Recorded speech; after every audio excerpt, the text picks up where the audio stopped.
Okay na 'to, isang simpleng mindset na unti-unting sumisira sa kinabukasan nating mga Pilipino.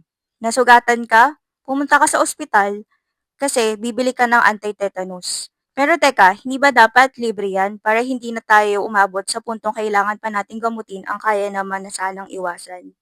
Tag-ulan na naman, baha sa kalsada, leptospirosis, alam nating delikado, pero ni prophylaxis wala tayo, ni libreng preventive care wala. At ang sagot, okay na 'to. Okay na na magtiis sa baha at sirasarang daan basta ang importante may madaanan lang. Okay na kahit nagka-leptospirosis basta ang importante buhay ka pa. Okay lang na kinakabahan kang maglakad pauwi sa labas basta ang importante nakauwi ka ng ligtas. Okay na kahit may takot, may panganib, may kawalan ng maayos na sistema.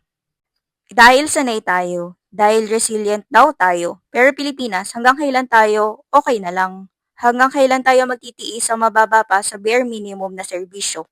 Hanggang kailan tayo papayag sa buhay na pwede na at sa buhay na okay na to? Yes, resilient tayo, pero deserve din naman natin yung dekalidad na pamumuhay. We deserve better. We deserve health. We deserve safety. We deserve dignity. Okay na 'to mindset, panahon na para palitan yun. Kasi deserve natin ang maayos na pamumuhay.